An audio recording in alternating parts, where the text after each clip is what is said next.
Senator Lacson had the floor, and he was allowing questions from Senator Marcoleta. That is the parliamentary status. So what is your pleasure, Majority Leader? Maybe we can request or ask the pleasure of the gentleman from Cavite. I will allow, Mr. President, but if he hits me, I'll hit back. All right. So Thank you. So, that's Mr. very President, clear. we allow... Senator, yes, Senator Marcoleta is recognized. Salamat po, Ginoong Pangulo. It's not a matter of hitting me back. He can hit me many, many times. Sabi ko nga po kanina, Mr. President, that's irrelevant to me. It's no longer important to me. Kahit ano pa pong paninira ang sabihin ni Senator Lacson sa akin, wala pong kaso sa akin yon. Ang taong bayan, alam na po nila kung ano ang totoo. Sila po ang arbiter.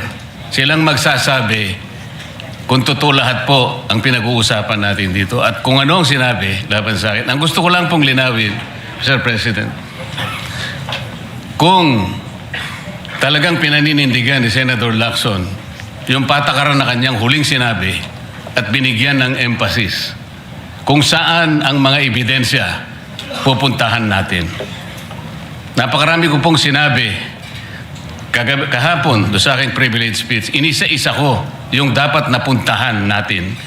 Para sa ganon, lahat ng inaakala nating ebidensyang magtuturo kung saan dapat at kung sino dapat ang managot, doon lang natin makikita at ang taong bayan po ay nakikinig at nagbabantay. So, gusto ko pong malaman, Sir President, kung totoo po lahat ang kanyang paninindigan na pupuntahan natin ang lahat ng ebidensyang maaari nating makuhanan, pwede po bang revisyuhin niya yung aking privilege speech? Nandun po lahat, inisa-isa ko. At nagtapos nga po ako doon sa 18 ex-marine officials sa iba pa yatang mga official ng ating sandatahang lakas ang nandun. Lahat po ba nun ay pupuntahan natin? Open po ba siya, Mr. President, na puntahan natin alang-alang doon sa pagkuha natin ng katotohanan? At makukuha lang natin ang katotohanan kung haharap lahat ang mga taong binanggit ko sa aking privilege speech. Huwag tayong magbibigay ng teorya ng kahit ano. Ako po inananalig na kapag sila'y humarap, may kakayahan naman ang komite, Mr. President. Makita natin kung talagang nagsisinungaling o hindi. Meron po tayong patakaran. Meron tayong remedyo kapag nagsisinungaling sila. Nakukontempt natin, ikinukulong po natin ang nagsasabi ng hindi totoo. Payagan lang natin, lahat sila may karapatang magsabi, mag-contribute sa ikahahanap ng katotohanan na lahat po tayo ay merong interes. Yun lang po gusto ko malaman, Mr. President, kung si Senator Lacson po ay tapat sa kanyang paninindigan, dapat sana lahat po ng aking sinabi, hindi naman po makakasama, makakatulong po sa ating lahat para makagawa tayo ng isang ulat. Sapagkat ngayon, kagaya po ng kanyang inamin, ang tagal na po nung sinirculate na ulat na sa online, at sabi niya, isa pa lang po ang pumirma. So, pwede po bang malaman sa ating kasama, Senator Lacson, lahat po ba nung aking binanggit sa aking privilege speech ay tutunguhan natin sapagkat potential po na panggagalingan ng maraming ebidensya? Para tapusin na po natin ito.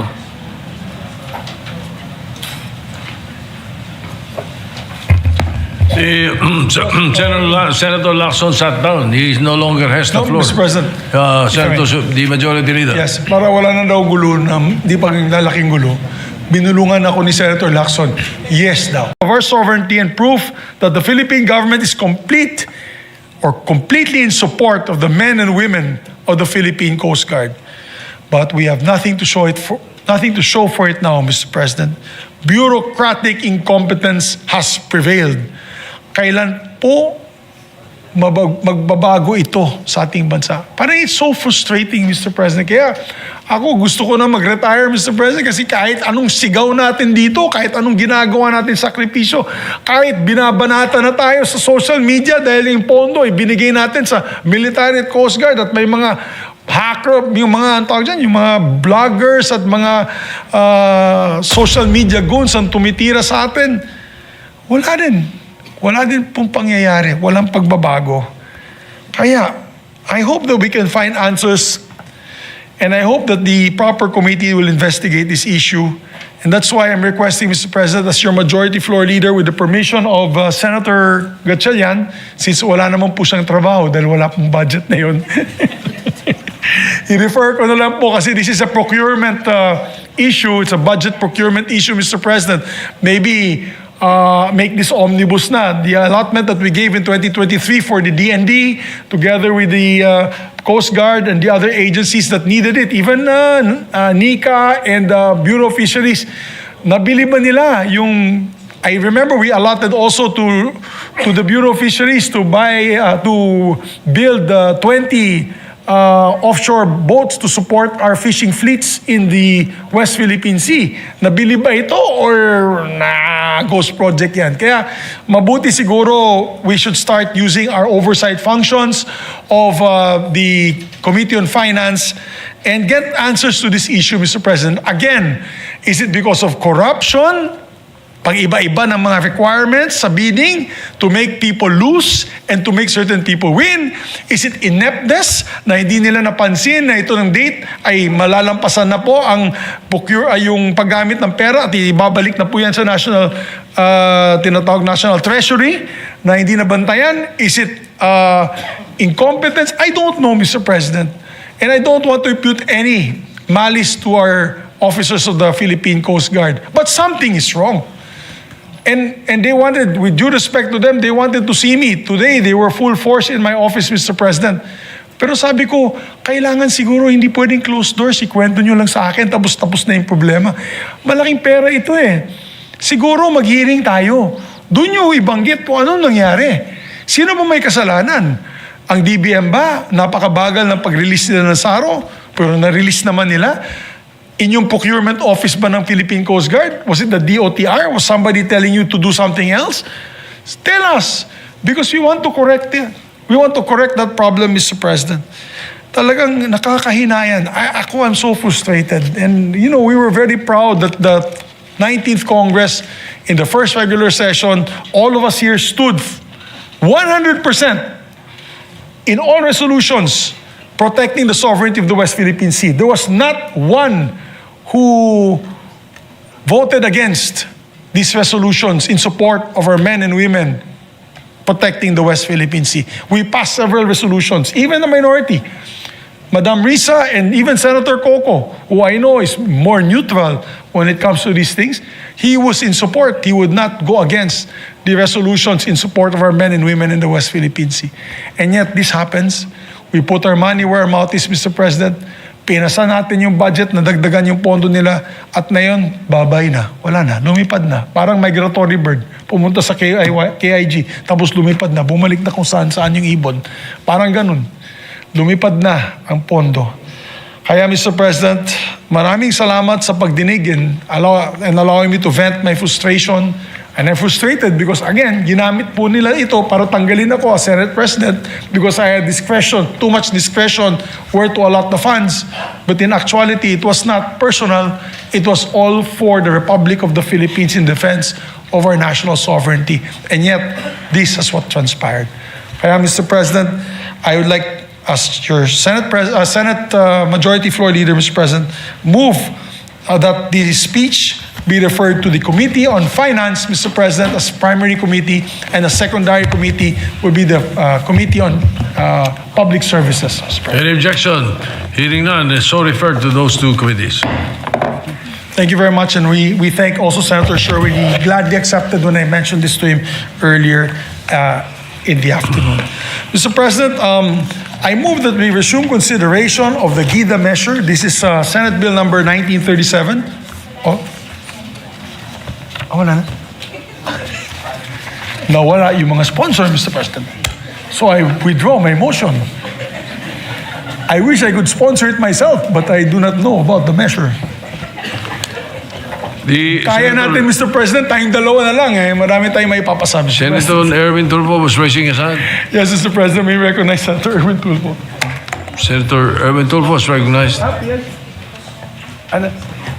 After PS, ano na si Senator silang dalawa. Sige, thank you, Mr. President. Mr. President, I move that we recognize a distinguished colleague. So I already withdrew the motion, right, to take it up. Mr. President, I move that we recognize Senator Erwin Tulfo, Mr. President. Senator Erwin Tulfo is recognized. Maraming salamat po, Ginoong Majority Floor Leader. Ginoong Pangulo, mga kagalang-galang na kasamahan sa kapulungan. Tumitindig po ako ngayon upang ipanawagan sa lahat na bigyang pansin ang isang tahimik ngunit malalim na sugat sa ating sistema ng edukasyon. Ang patuloy na paglaganap ng pambubuli sa ating mga paaralan, lalo na sa mga pampublikong paaralan, sa ating mga probinsya, sa kabila ng pagpapatupad ng Republic Act No. 10627 o ang Anti-Bullying Act of 2013. Nung ipinasa po natin ang batas na ito, malinaw po ang ating layunin. Tiyakin na ang bawat batang Pilipino ay makakapasok sa paaralan ng may dignidad, kaligtasan at respeto mula sa kanilang kapwa. Ngunit makalipas po ang higit isang dekada, kailangan na nating tanungin ang ating mga sarili, Ginoong Pangulo. Sapat pa ba ang batas na ito? Epektibo pa ba ang pagpapatupad nito? O may mga butas na kailangan ng punan? Malimit po ako nakakatanggap ng reklamo mula sa mga magulang at mismong mga estudyante na pare-pareho po, Ginoong Pangulo, ang reklamo. Tinutukso, pinagtatawanan, at minamaliit dahil lamang sa kanilang pisikal na anyo o kalagayan sa buhay. At ang mas masaklap pa ay nasasaktan pa ng kaklase o kaeskwela.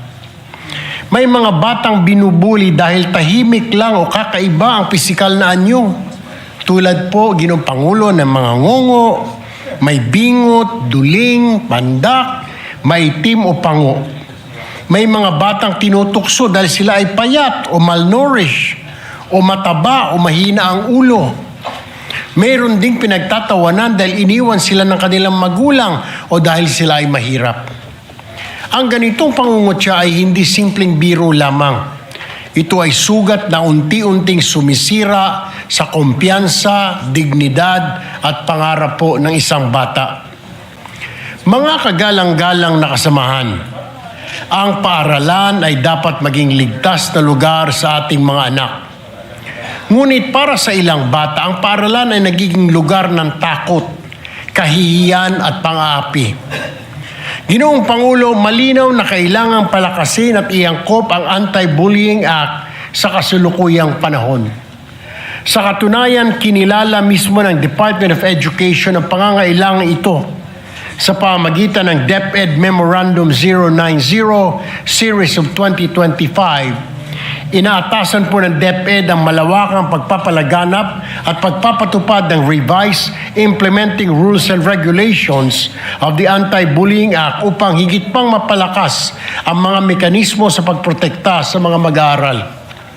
Ipinapakita po nito na kahit ang mga institusyong nagpapatupad ng batas ay nakikita ang pangangailangan pagbutihin pa at paigtingin ang kasalukuyang sistema. Marami pa ring insidente ng bullying ang naitatala sa ating mga paaralan, Ginoong Pangulo, taon-taon. Ang mga pangyayaring ito ay hindi lamang simpleng alitan ng kabataan. Isipin natin ang isang batang papasok sa paaralan araw-araw ay may kaba sa dibdib, hindi dahil sa pagsusulit, kundi dahil sa pang-aapi ng kapwa niyang mag-aaral. Isa pong halimbawa na yan kung inyo pong pagtuunan ng pansin ng ating pong monitor, iyan po ay nakunan po sa Ilocos, sa Narvacan, kung saan ilang bata po ay nabuli ng isa pong bully dyan at wala pong nagawa ang naturang paaralan. Sa kasalukuyan, may ilang kakulangan ng umiiral na batas na dapat nating tugunan. Una, kulang ang mahigpit na mekanismo ng pananagutan para sa mga institusyong hindi sapat ang pagpapatupad ng kanilang anti-bullying policies sa mga mag-aaral na patuloy na nambubuli sa mga kapwa mag-aaral.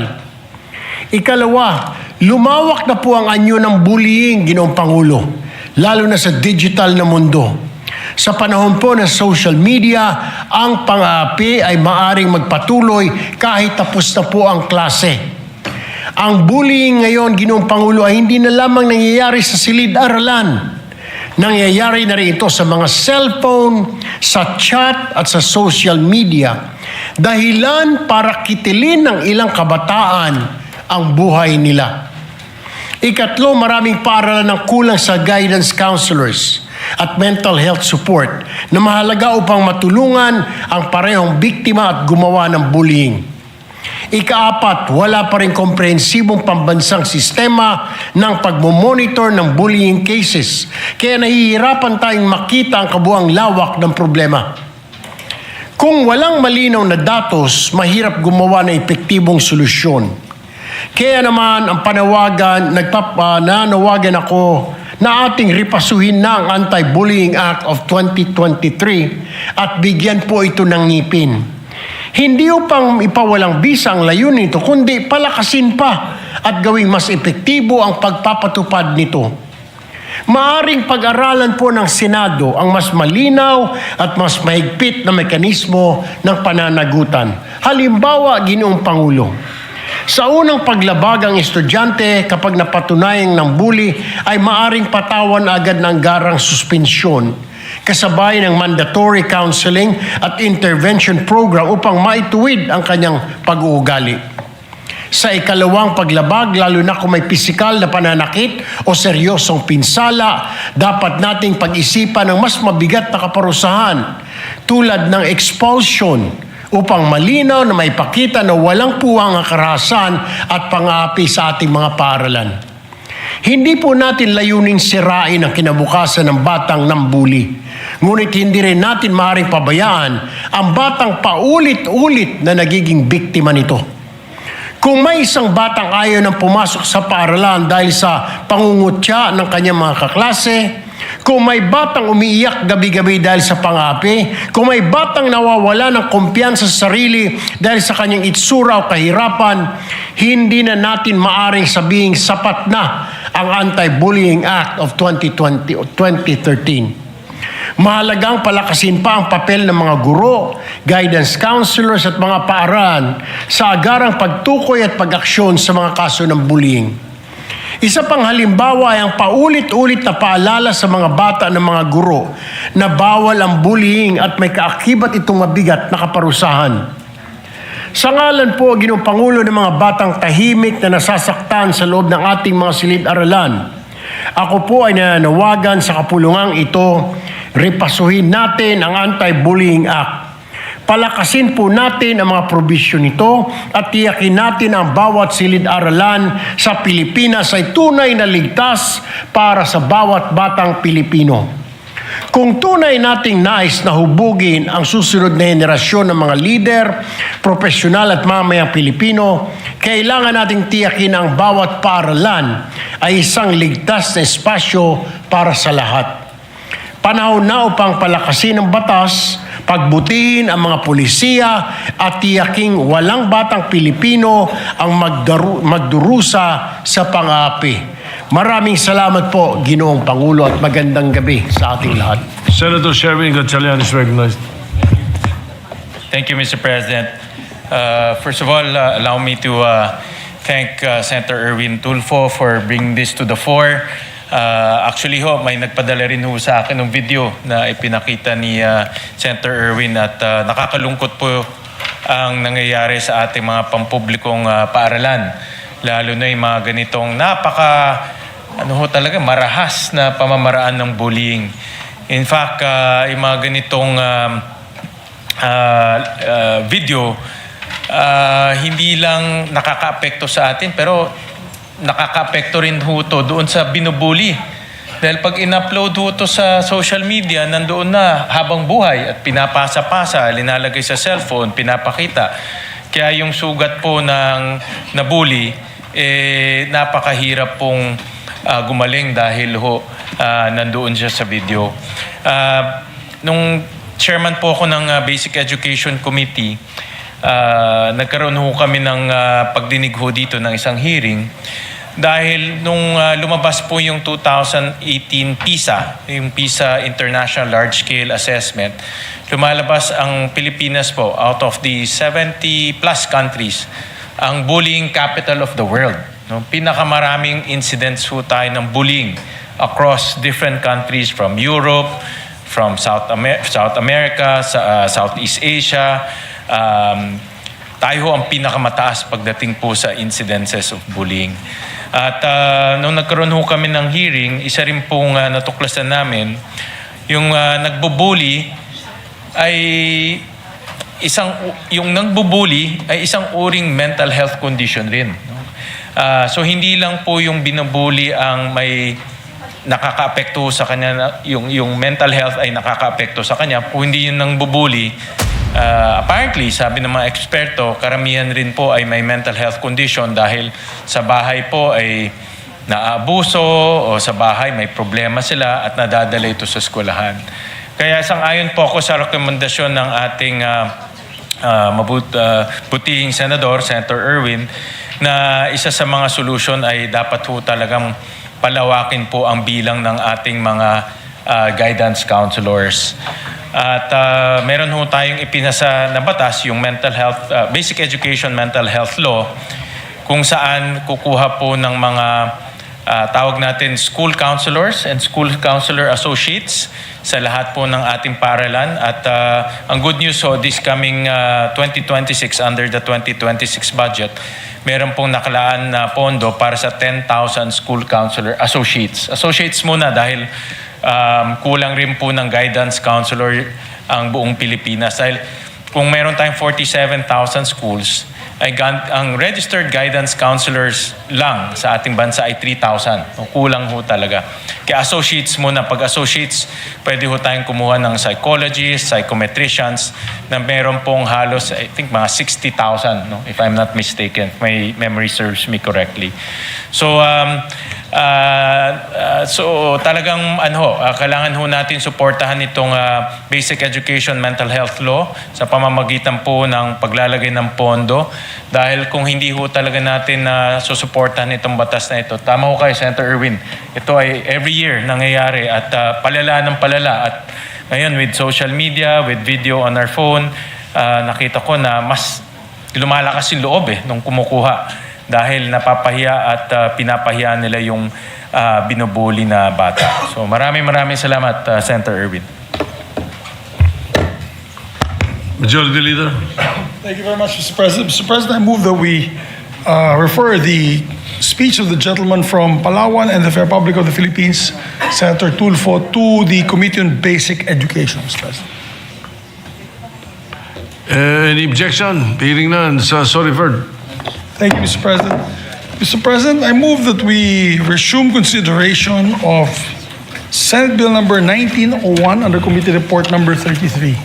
Any objection? Hearing none, consideration of 1901 is in order. Thank you, Mr. President. This is an act prohibiting political dynasties in the local offices, party lists, and national offices.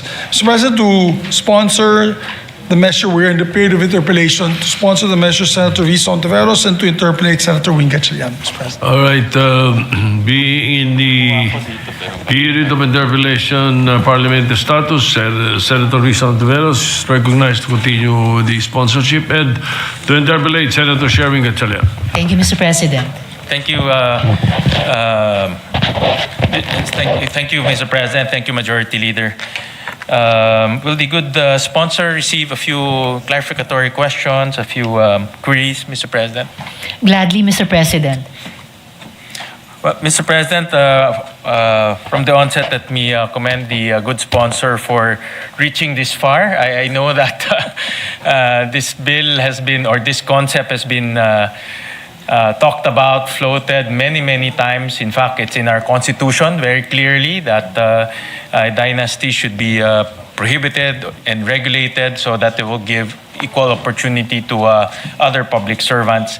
And even though it's in our constitution, ito na yata yung pinakamalayong naabot anti-dynasty bill dito po sa Senado. So let me commend the good sponsor for that feat, Mr. President. Salamat po, Mr. President. And just by way of information for everyone, it seems, no, I would guess na conscious din ang House of Representatives dyan dahil balita po natin ay balak po nilang ma-approve on third and final reading yung version nila sa susunod pong Miyerkules bago po mag-adjourn si Nedia yung session, Mr. President. Thank you. Thank you for that information, good sponsor.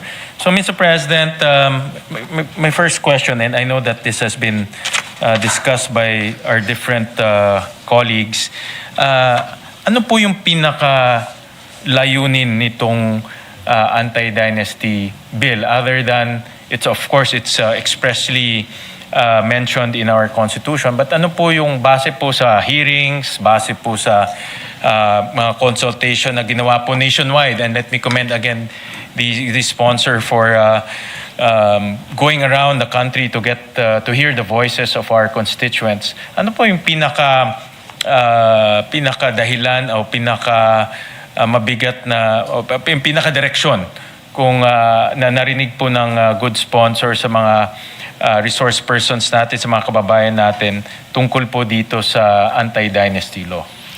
Salamat para sa tanong na yan, Mr. President. Good gentleman mula sa Valenzuela. Andun na rin po sa nauna nilang tanong, yung una sigurong layunin nitong anti-political dynasty bill na i-prohibit yung mga political dynasties as we in Congress may define them. At hindi lamang parang bigyan ng limitasyon o prohibisyon ang mga political dynasties, pero para bigyan ng pantay na pagkakataon na magsilbi sa public service ang mas maraming or lahat ng Pilipino sa larangan pong ito.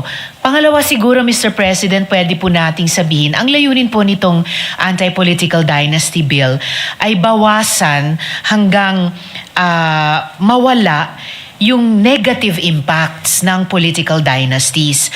At may credible po na mga dokumentasyon sa sinasabing negative impacts na ito. Halimbawa, Mr. President, noong 2009, sinabi po ng Asian Development Bank na the existence of local political dynasties perpetuates underdevelopment and poverty in a locality by not allowing markets to operate efficiently and deterring access of the poor to private goods. So interesante po, Mr. President, hindi lang po political itong usapin ng prohibition ng political dynasties, definitely economic din. Dahil ayon sa pag-aaral na ito, ang dynastic system ay hindi po mabuti or ginagawang inefficient pati ang pag-operate ng mga markets sa mga localities. At may kinalaman din po siya sa social protection dahil di umano ang mga dynastic system ay pinipigilan na yung mga mahihirap ay maka-access sa private goods. In 2015 din naman po, Mr. President, may policy note ang Philippine Institute for Development Studies na may mga importanteng findings na isinapubliko. Ito po bilang pagsuporta nila sa isang anti-dynasty bill more than a decade ago. Isa pong sinabi nila na dynasties are pervasive in the 10 poorest provinces that are afflicted by low levels of human development, bad governance, violence, and poor business climates. So again, Mr. President, yung ganyang mga findings na hindi lang political harms ang nangyayari sa dynastic system, pati economic harms. Sinabi din po ng PIDS na political dynasties, particularly the fat kind, where there are many family members simultaneously occupying elective positions, weaken the checks and balances in government. So yung isang pinaka-prinsipyo ng ating form of government na mayroong checks and balances ay inherently pinanghihina ng dynastic system. In situations where the provincial governor, district representative, and several municipal mayors are related, for example, flows of internal revenue allotments, national budget appropriations, and before insertions and locally generated revenues will be strongly influenced or at worst controlled by a single family. So muli, pati yung mga pang-ekonomiya at pang-budget na mga usaping iyon sa governance apektado. Sinabi pa ng PIDS na dynasties accrue political capital over time and benefit from incumbency advantages during elections. So built-in po na disadvantages naman sa mga kababayan natin na maaaring may pagnanais din at may kakayahang magsilbi, nga lang hindi sila galing sa dynasties. At lastly, sinabi din po ng PIDS noong 2015 na dynasties perpetuate personality-based politics by prompting politicians to invest in their relatives. So sa halip po na isang track record-based at platform-based na politika, mas na-perpetuate ng dynastic system ang personality-based politics. And last but not the least, Mr. President, meron din pong 2013 study by Mendoza et al.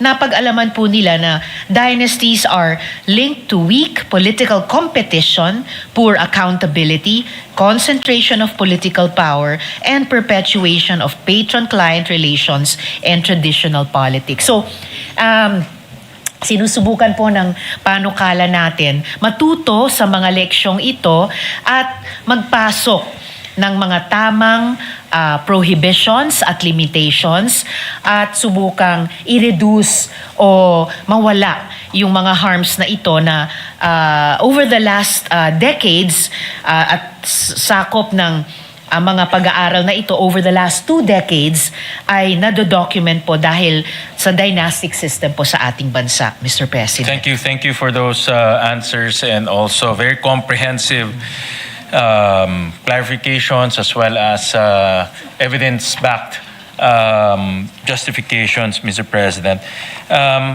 May I ask the good sponsor, paano po yung mga dynasties kasi they have relatives, different personalities in different positions. Paano po nila, in the kaninang comment na narinig ko, paano po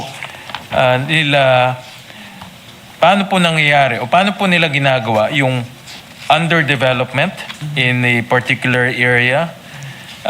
Paano po nila ginagawang na nagkakaroon po ng negative impacts in their area? Ano po yung mga practices that these dynasties practice, that led to underdevelopment, negative impacts, economic harms?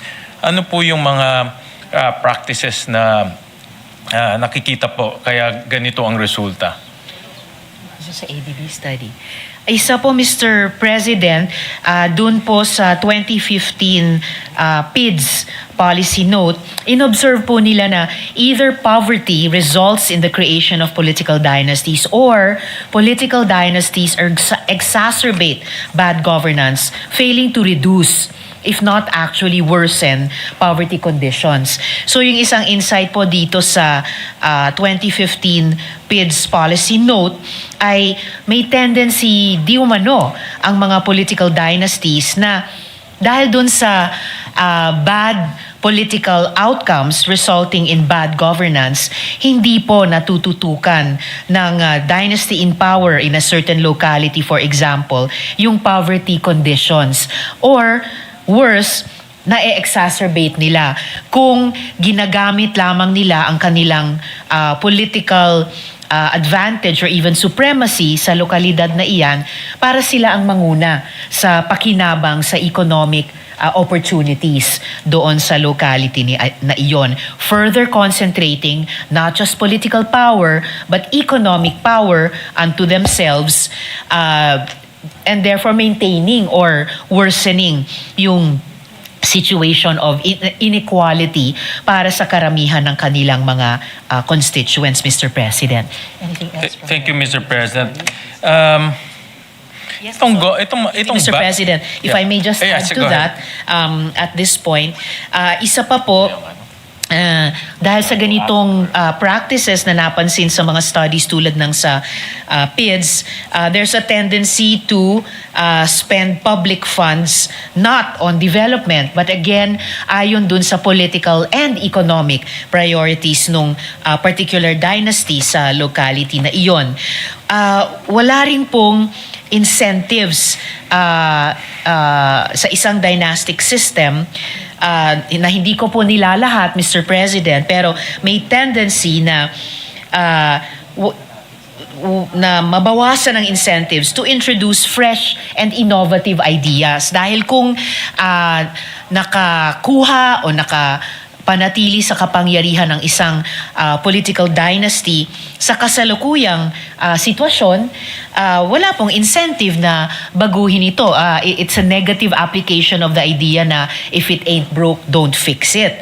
So, panatilihin na lang yung kasalukuyang sitwasyon, pakinabangan ito, mas hindi incentivized na may sariwang paraan, may panibagong paraan. And lastly, at this point, Mr. President, also according to a new study, the analysis shows that ito naman reverse, ito yung positive effect ng opening up ng sistema mula sa political dynastic system sa isang mas egalitarian, mas open sa non-dynast.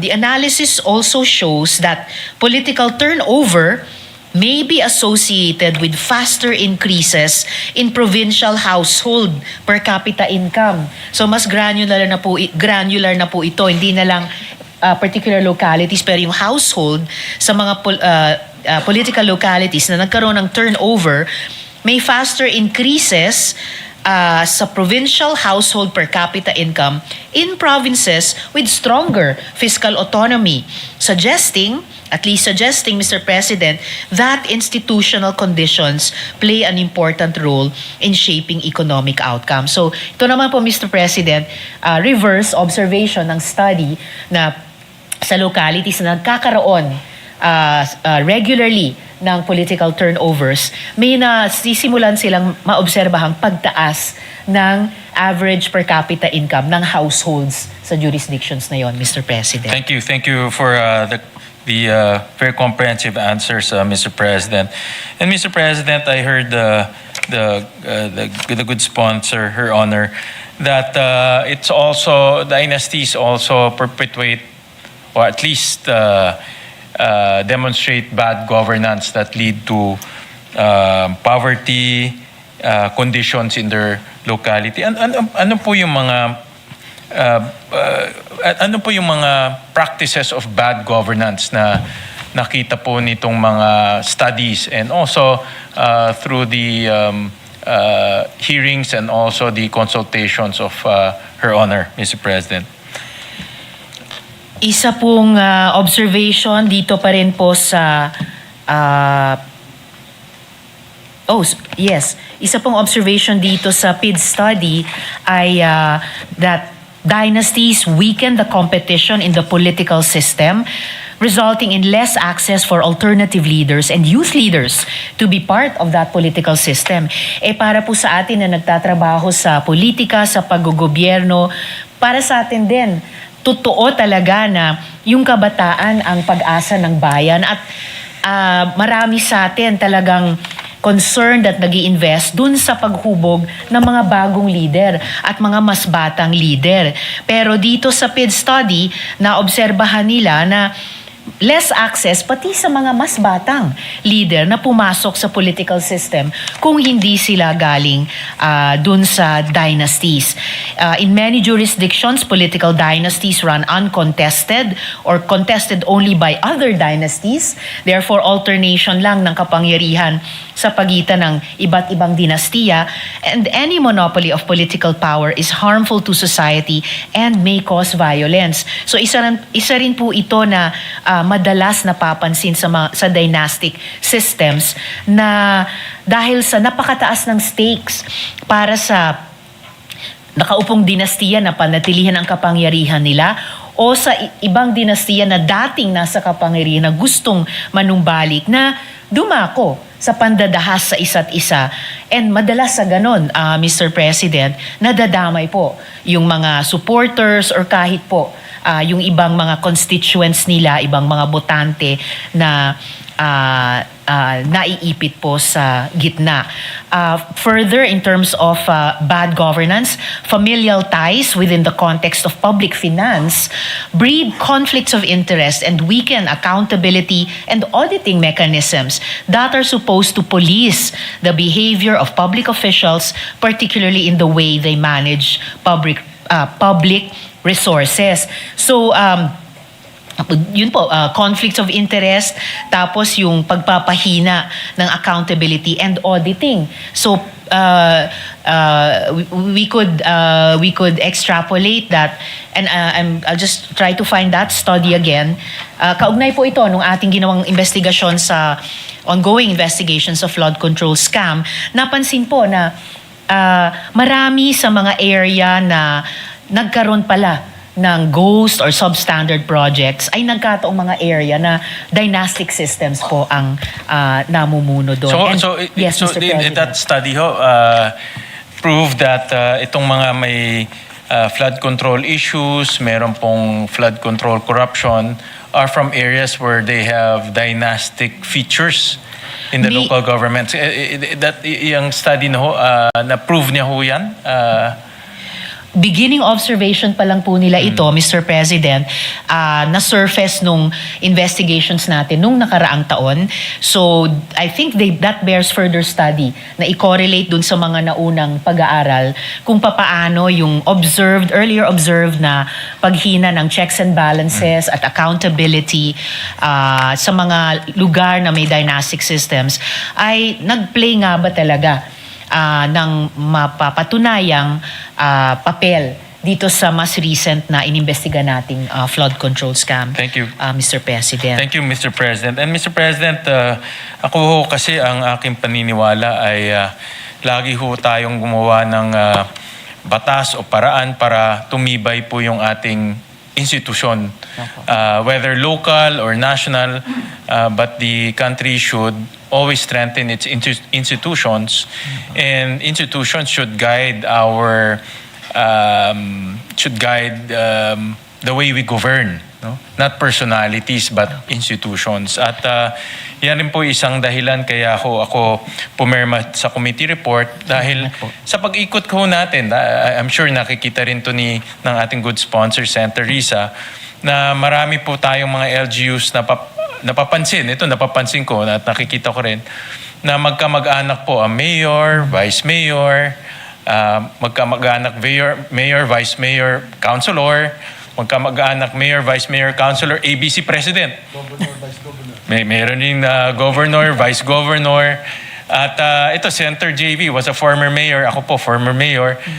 Alam natin, pag nagbibigay ho tayo ng budget sa council, that's a form of check and balance. Kung ang council mo ay will perform their duties to scrutinize the budget.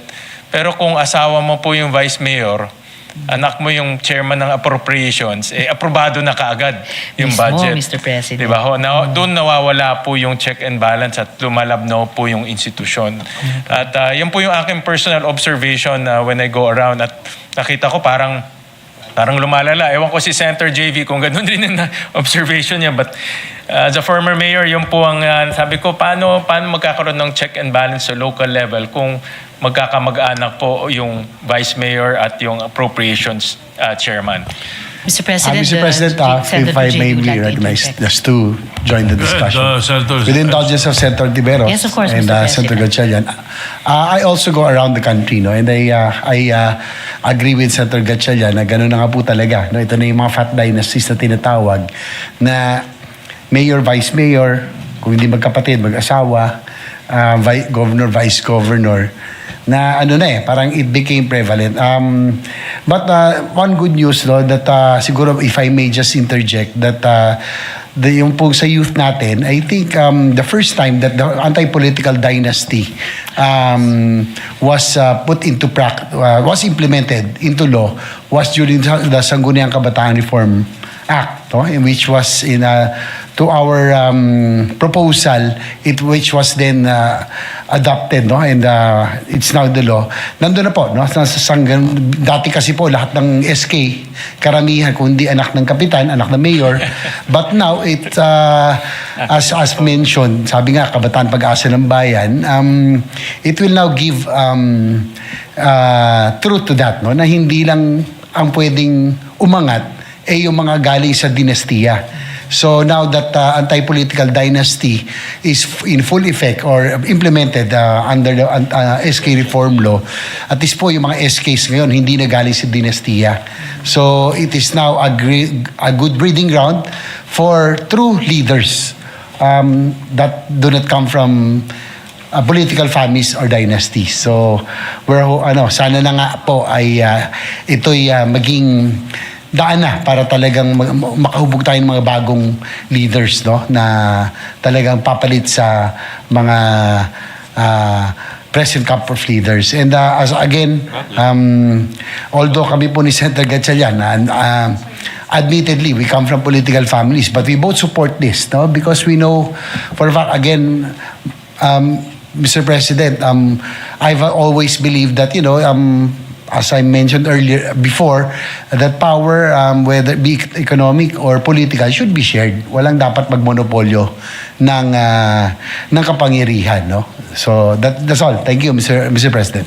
Salamat po, Mr. President. At gaya ng sinabi ko nung committee hearing, mabuhay po kayo, Sen JV. Well, katulad po ni Senator JV, ang tinitignan naman ho natin yung ano ang makakabuti para sa lahat. No? Hindi lang para sa San Juan, para po sa Valenzuela o para po sa isang lugar, but what's the best for everyone and what's for the greater good. Lalo na ho yung pagpapatibay ng institutions. Yun ang para sa akin importante dahil wala na ho tayo dito, pero yung institutions dapat nandiyan pa rin. No? So, yan po yung nakikita kong para nagiging problema sa maraming lugar at dahil nga magkakamag-anak po, nawawala yung check and balance. No?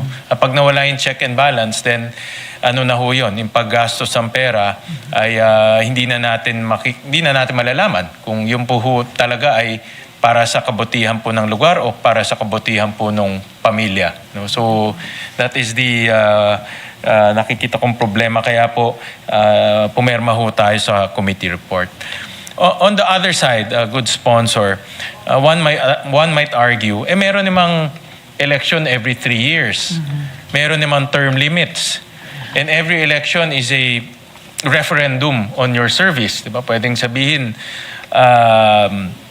every election, kung ayaw ko ng tao, kahit na magkakamag-anak kayo, hindi ka iboboto. At we've seen that lately. And that's a good sign that our electorate is becoming more discerning. Marami ho tayong nakitang mga dynasties, families na hindi po nanalo ng elections. And another layer will be the term limits. During the debates, binasa ko po yung debates nung 1987 Constitution. And one of the reasons why we put term limits so that it will not perpetuate power. So itong mga ganitong safeguards, the elections, the term limits, hindi ba ito sapat na ho para magkaroon ng referendum in the hands of our electorate? Dahil at the end, we're still a democracy at gusto ho natin ibigay yung desisyon sa taong bayan, every election point. So base ho sa inyong nakikita, hindi ba ho sapat tong election period every 3 years, tayo nga every 6 years, and then may term limits tayo. After that, we cannot run anymore. Mr. President, in a system na mature at malakas yung mga institusyon, gaya ng ninanais din ng good gentleman mula sa Valenzuela, those could probably suffice. Tulad sa mga mas institutionalized na demokrasya na nakikita natin in other parts of the world. Pero voting out, for example, bad politicians, Pine-presume nun yung fair competition, equal access to funding, freedom from coercion, and no control of local machinery.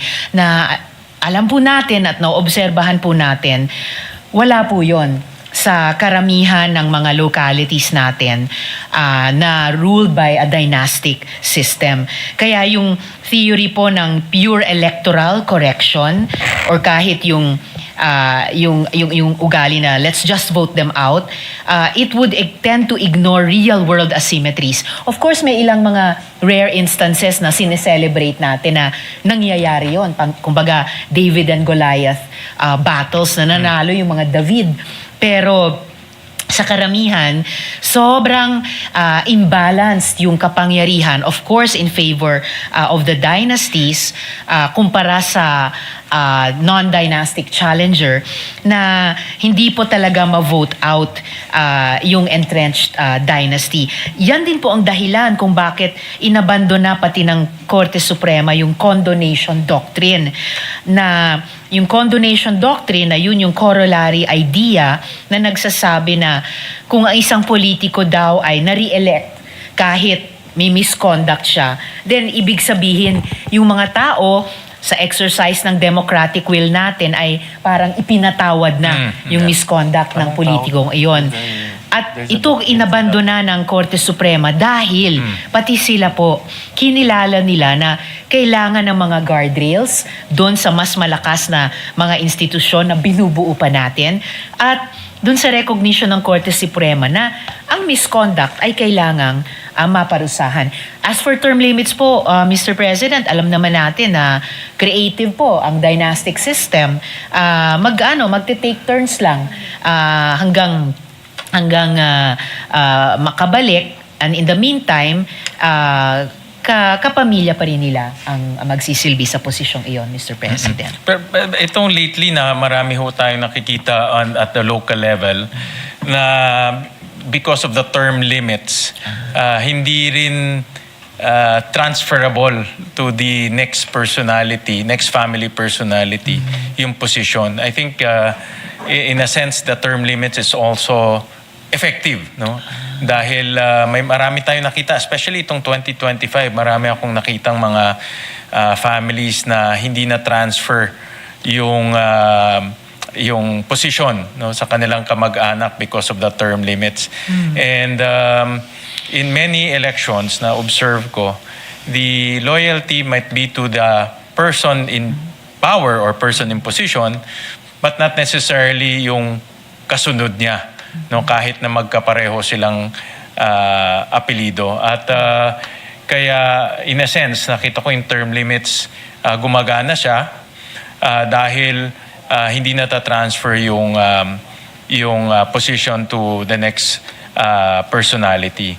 However, because of the very weak check and balance, obviously nagagawa ng paraan ng family dahil kontrolado mo yung pondo no? Pag kontrolado mo yung pondo, may built-in advantage ka na kaagad. You can tilt the budget towards to your political ends. Yun doon ako, that's actually the reason why I saw that yung playing field on the ground, lalo na sa local government units, hindi pantay, hindi siya even, dahil yung pondo natitilt mo to your personal advantage na hindi dapat ganun. No? And exactly, Mr. President, yung nagagawa ng paraan.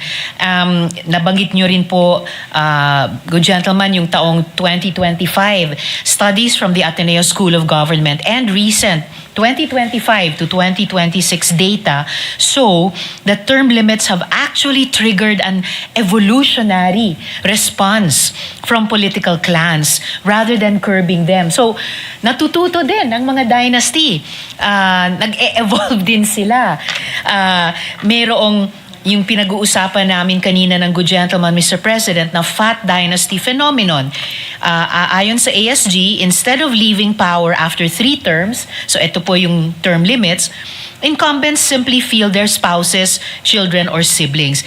And this has actually led to an increase in fat dynasties, where multiple family members hold different offices simultaneously, meaning the family's grip on the region never actually lapses. Maaring nalilipat sa iba't ibang bahagi ng rehiyon yung higpit ng kapit nila, pero overall, hindi talaga naluluwagan. At meron din pong strategic role swapping.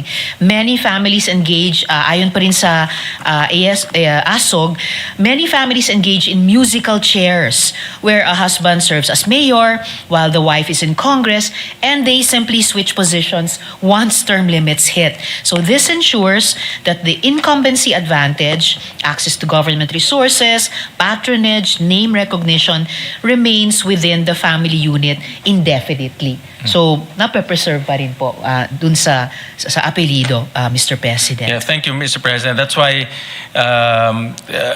dapat ho talagang gawin even playing field at the ground level, especially at the local government level. Especially ho sa local government dahil ako, malaki ang paniniwala ko sa local government. The development starts with the local government. So kung ang local government magiging prudent, effective, practices good governance, nakita ko mas bibilis po ang development ng ating bansa dahil yung kanilang resources will be channeled to development instead to their own political advantage. And because of that, Mr. President, kung mawala na po, let's say, kung mawala na po yung mga kung hindi na ho natin papayagan, no, yung mga dynasty at local level, ako nakikita ko na titibay po yung ating check and balance, and the resources will be spent towards what's really needed by our constituents. No, as opposed to ngayon kasi hindi very opaque no, kasi magkakamag-anak. Pero kung may check and balance po, alam natin na pupunta talaga sa tao po yung mga resources po nila. No? And speaking of resources, Mr. President, para lang ilagay on record din, yung dalawa pang findings ng Ateneo School of Government, yung usapin ng resource monopolies. In many provinces, dynasties control not just the political seats nga po, but also the local economy, permits, franchises, and land. This creates a patron-client relationship where voters may feel their economic survival depends on supporting the dominant family, restricting real choice at the ballot. And lastly, Mr. President, challenger deterrence, yung isa pa pong na-observe ng Ateneo School of Government na high-quality independent candidates often wait for an incumbent to be termed out before running. However, when a dynasty fields a relative as a placeholder, that seat never becomes truly open, discouraging new leaders from ever entering the race, Mr. President. Thank you, Mr. President, for those. It's important that we lay down the pieces of evidence para hindi lang po purely philosophical lang po yung discussion. And I thank the good sponsor for sharing with us those pieces of evidence, yung mga evidence-based approaches. Kahit yun ang importante, hindi lang po yung ating philosophy na ang dynasty ay dapat mawala. No? Importante na lilay down natin yung evidence po, Mr. President. So, Mr. President, I do agree that pag may check and balance na po, mawawala na po yung mga unfair, uneven playing field exercised by the dynasties. Yung budget magagamit po ng tama at magagamit po para sa taong bayan at hindi na ho magagamit para sa sarili nilang pamilya, no, kasi magkakamag-anak sila. So pag nawala na po yung advantages in terms of public finance and budgeting, magkakaroon na po ng even playing field on the ground. And with that even playing field, Mr. President, sa tingin ba ng good sponsor, yung mga ibang gustong pumasok at maglingkod, mas maganda na po yung kanilang advantage at this time, base po sa mga research and sa mga datos na nakalap po ng ating good sponsor? I think, Mr. President, we could begin dun sa punto na ni-raise ni Senator JV kanina, ang nagiging karanasan sa mga SK na dahil nagpasa po sila ng anti-dynasty provision sa kanilang batas, nasaksihan po natin na dumami talaga yung mga non-dynastic youth, kasama ng mga dati ng dynastic youth na nagsisilbi sa SK na nakapasok sa gobyerno natin sa pamamagitan ng mga sangguniang kabataan. At dun, mas nahubog din sila sa pamumuno at mas nagawa nilang diverse yung pool of young and future national leaders natin. Ang entry point, ang SK, na ginawang isang institusyon na mas bukas. Hindi lang sa mga dynastic youth, pero sa mga non-dynastic youth din. Okay. Would be lessened. Okay. Saan yun? Sorry, Mr. President. So at the very least po, Mr. President, yung deterrent effect na inilarawan ng Ateneo School of Government dun sa Challenger Deterrence ay mababawasan po iyon. Dun po natin masusukat kung ganong karami pala talaga ang mga Pilipinong may kakayahan at may kagustuhang magsilbi sa ating gobyerno, and even beyond the elective positions, kahit po sa mga appointive positions, na mas ma-encourage o mas mababawasan ang discouragement o disincentive sa kanila pag nagkaroon tayo ng prohibitions sa dynastic system, Mr. President. Thank you, Mr. President. Well, Mr. President, thank you for those explanations, because I want to tie that up to another provision in the bill.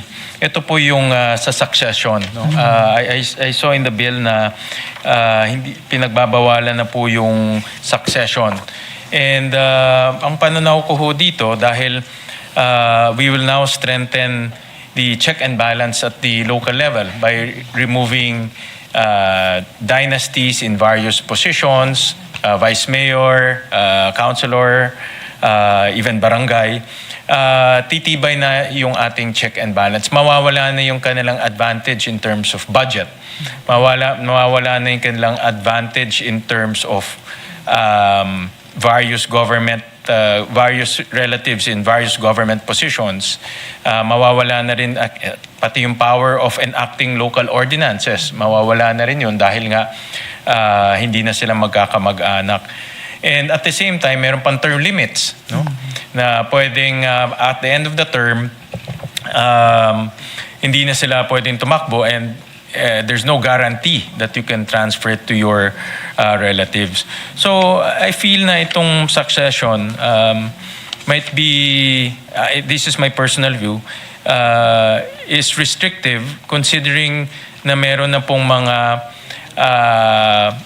safeguards, no? Stronger safeguards na ilalagay ang batas dahil pinapatibay na natin yung check and balance, and at the same time meron na ring term limit na na pinapatupad natin ngayon. I believe that itong reform na gagawin natin in the local level will even out the playing field. Talagang magiging pantay na. Whoever is going to run, pantay na, walang advantage of manipulating the budget.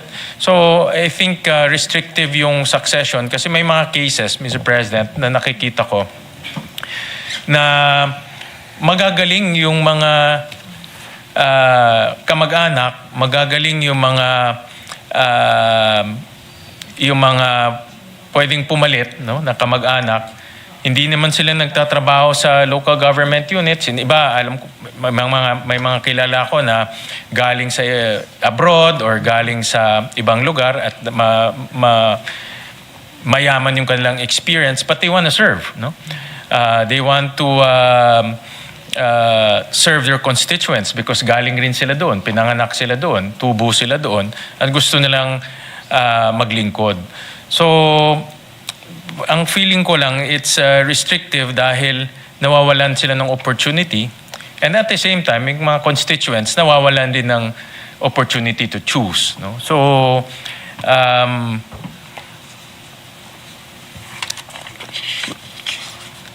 in this case,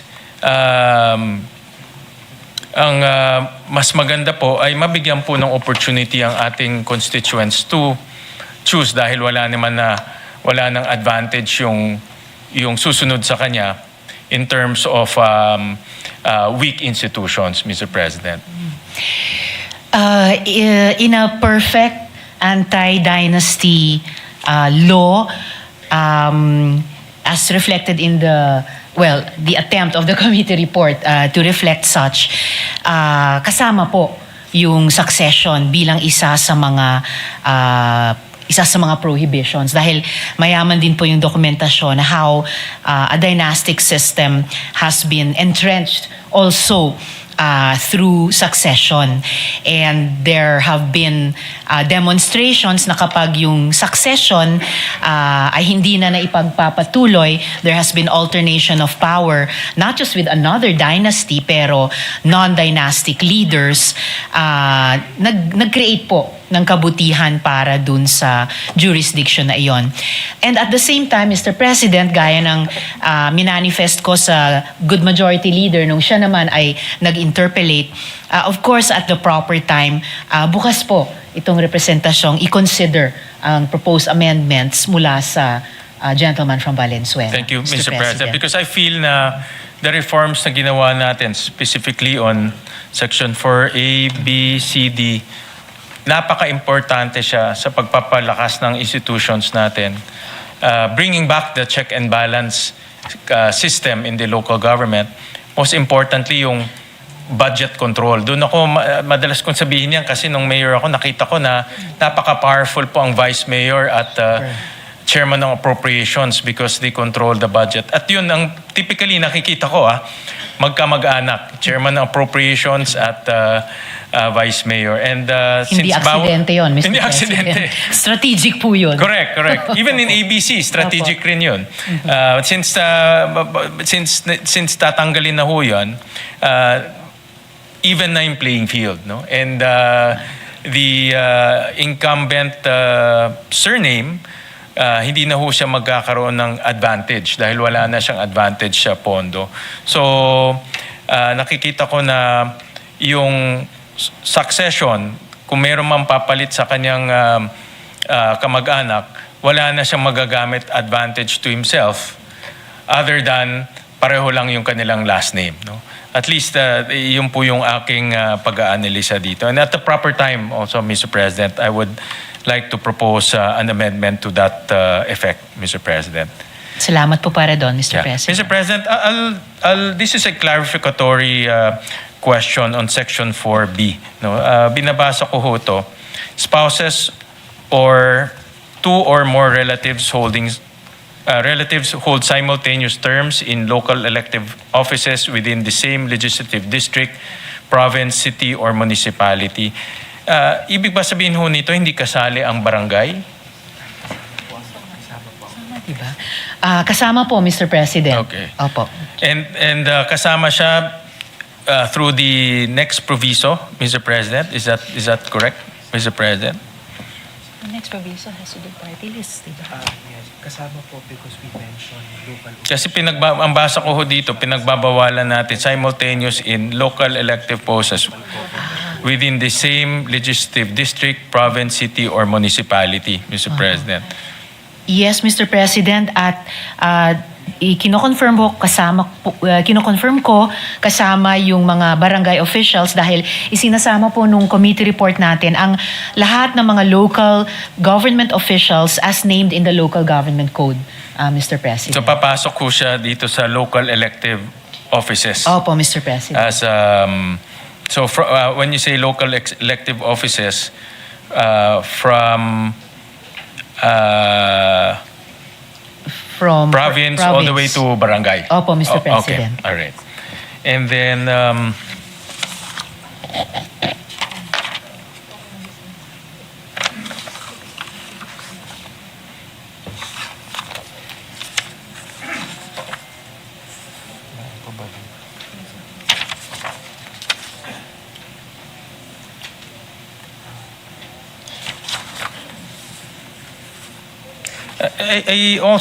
we were also running some simulation, Mr. President, on nag-scenario building ho kami, Mr. President. So, and I just want to get the comments of the good sponsor. So, bawal ho siya the same province, the same legislative district.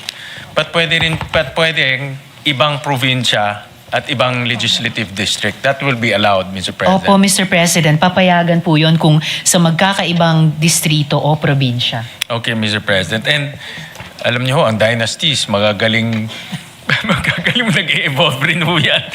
Wala, So, Mr. baka President, hindi natin kayang hulihin in every instance.